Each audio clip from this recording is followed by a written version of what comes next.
তিথি দীর্ঘশ্বাস ফেলে সামনে উঁচু নিচু একসাথে দাঁড়ানো বিল্ডিংয়ের দিকে লক্ষ্য করে। ইনায়া কথাটা বলে মুচকি হেসে সামনে তাকায়, তারপর আস্তে করে শুধায়, আমার জায়গায় থাকলে কি করতে তিথি?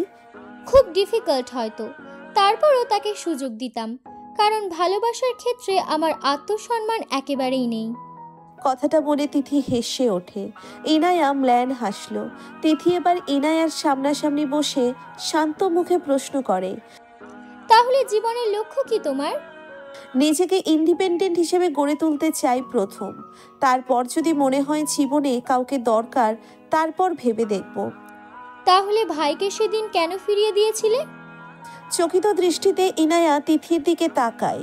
ক্ষণিকের জন্য ভেসে যায় অতীতের সেই সন্ধ্যায়। ফোন কলে সেদিন জায়ানের আবদার ফেলতে পারেনি ইনায়া। তারও মনে হয়েছিল এইবার একটা সঠিক সিদ্ধান্তে আসা দরকার। জনমানবহীন শুনশান রাস্তার বেঞ্চে বসেছিল ইনায়া। এক হাত দূরত্বে বসে তখন জায়ান। নীরবতা বিরাজ করছিল তখন দুজনের পক্ষেই। হঠাৎ করেই একটা কথা নীরব পরিবেশটাকে গম্ভীর করে তুলেছিল আরও। Will you be my life partner? জায়ানের কথায় ইনায়া বিচলিত হয়নি সেদিন, কারণ জায়ানের বিষয়টা হয়তো সে বুঝতে পেরেছিল একটু।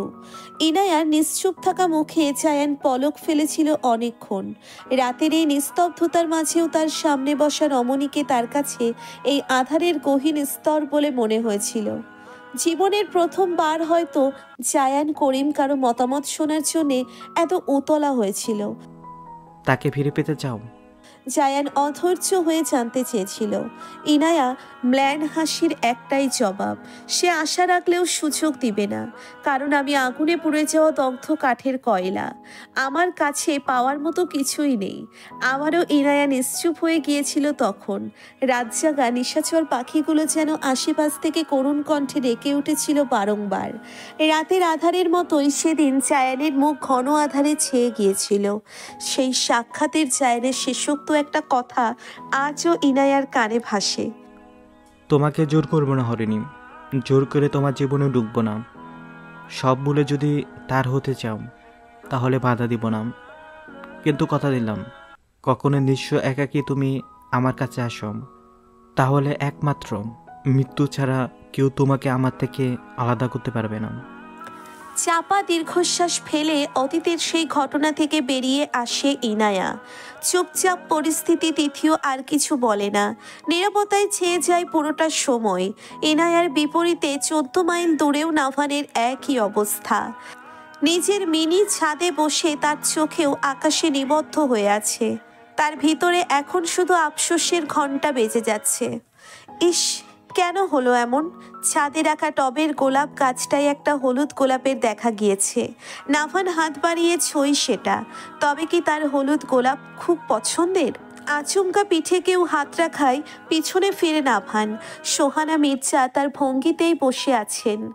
নাভান হাসল, দৃষ্টি স্থির রেখে অপ্রত্যাশিতভাবে বুলি আওড়ালো, আমি কি ক্ষমার অযোগ্য ছিলাম মা?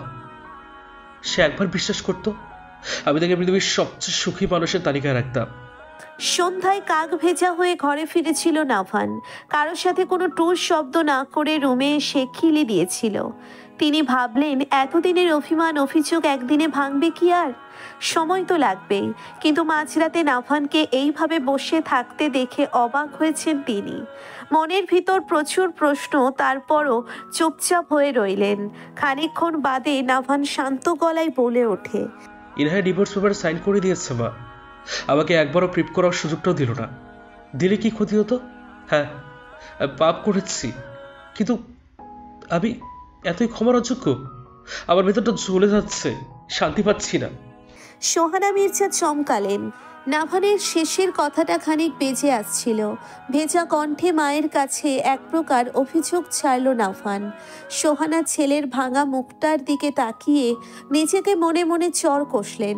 যার জন্যে এত কিছু, তার ভালো থাকাটাই তার জন্যে হলো না। সোহানা হাত বাড়িয়ে ছেলেকে টেনে নিলেন বুকে, সান্ত্বনার স্বরে বলতে লাগলেন, আল্লাহর কাছে তোমার কৃতকর্মের জন্য ক্ষমা চাও বাবা, দেখবে তিনি ঠিক শান্তি এনে দেবেন। মায়ের বাধ্য ছেলের মতো নাভানো তাই করলো যেন। বিড়বিড় করে বারবার নিজের জন্য ক্ষমা চাইতে লাগলো। ঘন কালো মেঘ আর ছমছমে বৃষ্টির কালো আধারকে ছড়িয়ে ধরণীর সূর্যের আলোতে উজ্জ্বল হচ্ছে। বেলা 10টা নাগাদ হয়েছে। মিজানুল করিম আজ অফিসে যাবেন না। মিনারা বেগম, তিনি আর জায়ান একসাথে সকালের খাবার সারছেন। সাথে কথা চলছে তিথি আর ঈশানের বিয়ের। নিধির বিষয়টা কেন্দ্র করে এঙ্গেজমেন্টটা বিয়ে অবধি গড়িয়েছে। হাতে সময় আছে 2 মাসের মতো। রাতে ফাহাদ আর জায়ান লেট করেই বাড়িতে ফিরেছে। জায়ান শুকনো মুখে খাবার টেবিলে উপস্থিত থাকলেও ফাহাদ মিসিং। এই নিয়েও মিজানুল করিমের উপহাস কম নয়। তিনি জায়ানের দিকে এক নজর তাকিয়ে জিজ্ঞেস করলেন, তা নেতা সাহেবরা আজকাল থেকে দুজনেই মুড অফ, তা ব্যাপার কি? কার পেছনে লাগতে পারবেন তা ভেবেই পাচ্ছেন না বুঝি? জায়ান সরু দৃষ্টিতে বাবার পানে যায়। কোনো উত্তর না দিয়ে খাওয়া অব্যাহত রাখে। মিজানুল করিম নিজের মতো আরও কিছুক্ষণ বকবক করলেন। কিছুক্ষণ পরে ফাহাদ হেলে দুলে নিচে নেমে জায়ানের পাশে বসে। ফের শুরু হয় মিজানুল করিমের উপহাস। 2 ভাই কোনো কিছু না বলে চুপচাপ থাকে। জায়ানের খাওয়া শেষ। মিনারা বেগম সবার সমানে ফ্রুট জুস রেখে বসে পড়লেন। ফাহাদ এবার গলা খাকারি দিয়ে বলে ওঠে, আমি বিয়ে করব।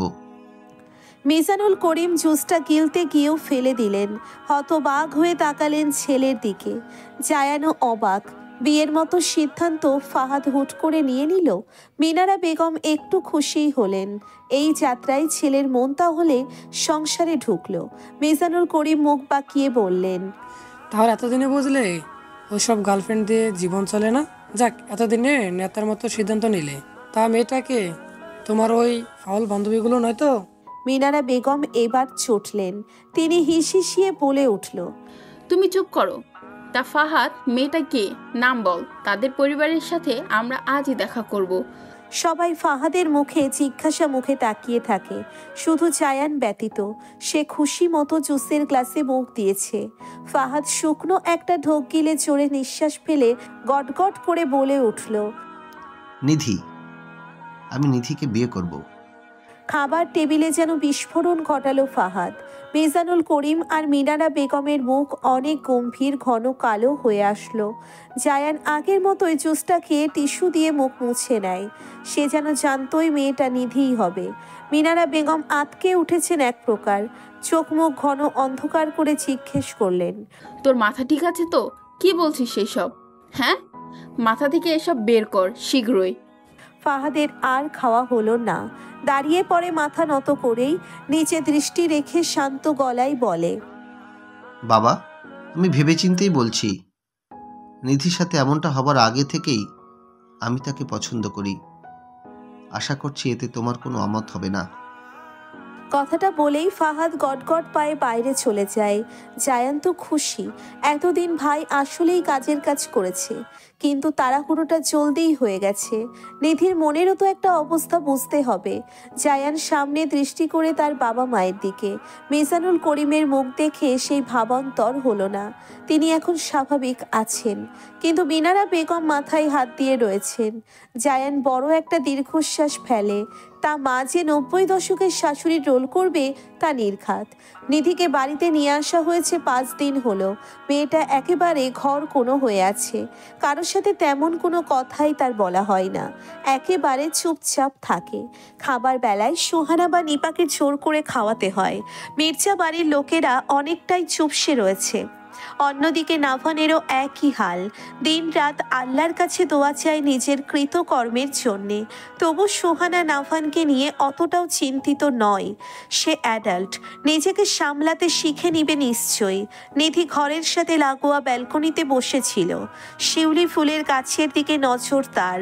ফুল নেই, তবুও এক ধ্যানে তাকিয়েছিল। আজকাল নিজের শরীরটাকেও তার প্রচুর ঘেন্না লাগে। মাঝে মাঝে মনে হয় শরীরটাকে কেটে কুটে ছিঁড়ে ফেলতে। এত বড় দীর্ঘশ্বাস ফেলে নিধি। রুম থেকে অনবরত ফোনের আওয়াজ ভেসে আসছে, কিন্তু ফোনটা রিসিভ করতে মনে চায় না নিধির। আনুমানিক 15টা কল তো হবেই। বিরক্ত হয়ে নিধি গিয়ে এবার ফোনটা রিসিভ করে। বলুন, এতবার কল কেন দিচ্ছেন? কিছুটা ঝাঁঝালো কণ্ঠে প্রশ্ন করে নিধি। ফোনের ওপাশ থেকে ফাহাদ তেমন কোনো রিয়াকশন দেখায় না, শুধু শান্ত গলায় বলে ওঠে, কখন থেকে ফোন করছি নিধি? দরকারি ফোনও তো হতে পারে। নিধি কোনো উত্তর দেয় না, চুপচাপ রইল। ফাহাদ ফোনের ওপাশ থেকে একটা দীর্ঘশ্বাস ফেলে বলে, দরজাটা খুলো। মানে? আমি সে কখন তোমাদের বাড়িতে এসেছি, নিপা আন্টি তোমাকে দরজা খোলার জন্য এতবার করে ডাকছে, কিন্তু তুমি ট্রাস্ট মি, এখন দরজা না খুললে আমি ভেঙে ফেলে দেব। নিধি ফোন রেখে দরজাটা খুলে কখন থেকেই নিপা ডাকছিল। দরজা খুলতেই ফাহাদকে দেখে নিধি, শান্ত অবিচল মুখ। নিধি সরে গিয়ে কাউচে পা উঠিয়ে বসে থাকে। ফাহাদ ধীর পায়ে হেঁটে নিধির পাশে বসে। নিধি, সেদিনের বিষয়ে কথা ওই দিনের বিষয়ে কিছু বলবেন না, আমার ভালো লাগে না জবাব দিতে। ফাহাদের মুখের কথা থাকতেই নিধি কাট কাট গলায় জবাব দেয়। ফাহাদ হতাশ হয়ে নিধির দিকে তাকায়। বড় মুশকিলে পড়া গেছে যেন। নিধি কিছু না বললে বুঝবে কিভাবে? এদিকে নাভানেরও কোনো হদিশ নেই। ফাহাদ যথাযথ নিজেকে শান্ত রেখে ঠান্ডা গলায় বলল, আই নো নিধি, ঘটনাটা তুমি ভুলে যেতে চাও, বাট নিধি, তুমি কি জানো তোমার ঘটনাটা কোনোভাবে স্বাভাবিক নয়? এর আগে থেকেই প্ল্যান করে সবটা করেছে। নিধি এবার চোখ তুলে ফাহাদের দিকে তাকালো। কালো মনির চোখগুলো যে কতটা রাত নির্ঘুমে কাটিয়েছে তা জানান দিচ্ছে যেন। ফাহাদ এবার নরম হয়ে বলে ওঠে, প্লিজ নিধি, বলো সবটা। তুমি কি চাও না ওদের শাস্তি হোক? নিধি চুপসে থাকে অনেকক্ষণ, কোনো কথা বলতে পারে না।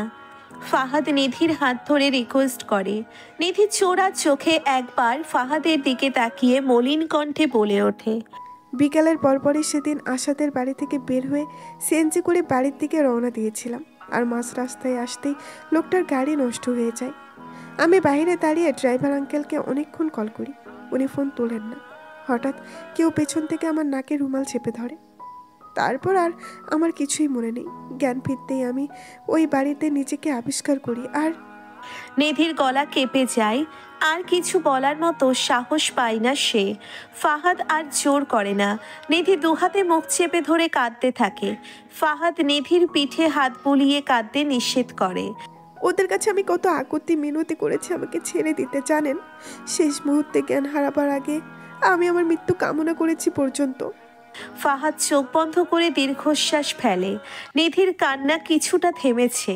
খানিকক্ষণ দুজনেই চুপ করে কাটিয়ে দিল। নিধি এবার গা এলিয়ে দিল। ফাহাদ শান্ত চোখে তাকিয়ে রইল নিধির দিকে। কিছুক্ষণ পরে কিছুটা মনে করার মতো ফয়ার্ত মুখে নিধি বলে ওঠে, ওরা আমার ভিডিও করেছিল ফাহাদ, আমার মনে আছে কিছুটা। কিঞ্চিত ভ্রুকুটি কুঁচকে গেল ফাহাদের। নিধি তাকিয়ে তাকে ধাতস্থ করলো, সে সবটা সামলে নিবে। দুপুর 3টে, ইনায়া ভার্সিটির রাস্তায় দাঁড়িয়ে আছে। হোস্টেলে এখন যাবে না সে। ভেবেছে বাইরে থেকেই কিছু খেয়ে নিবে, তারপর যাওয়া যাবে। আজকে টিউশনিও নেই। ইনায়ার ভাবনার মাঝেই সামনে গাড়ি রাখে জায়ান। ইনায়া চোখ ঘুরিয়ে দেখে সেটা। ইনায়া একটু অবাক হয় জায়ানের চোখে আজ পাওয়ারের চশমা। ইনায়া কিছু জিজ্ঞেস করার আগেই জায়ান মৃদু গলায় বলতে শুরু করে, আর বলো না, গত কয়েকদিনে মাথা ব্যথায় ডাক্তারের শরণাপন্ন হয়েছিলাম। তিনি আমাকে চশমা ধরিয়ে এই হাল করে দিয়েছেন। গুন্ডামি পড়া অব্যাহত থাকলে কয়দিন পর জানটাই হারাবেন। জায়ান হাসলো সেটা শুনে। সে ইনায়ার কাছে এসে শান্ত গলায় বলে ওঠে, গাড়িতে উঠো, আজকে একটা স্পেশাল জায়গায় যাওয়া হোক। আমি লাঞ্চ করিনি এখনো, অতএব যাওয়া যাবে না। জায়ান ফোঁস করে একটা নিঃশ্বাস ফেলে, করুণ গলায় বলে, আমার ওর নাম লাঞ্চ করা হয়নি, চলো আমার সাথে এখনই। লাস্টের কথাটা শক্ত গলায় বলে জায়ান। ইনায়া কিছু না বলে জায়ানের সাথে গাড়িতে উঠে বসে। চলতে চলতে প্রায় সময়ের ঘর 1 ঘন্টা পেরিয়েছে, কিন্তু এখনো জায়ানের নির্দিষ্ট জায়গা আসেনি।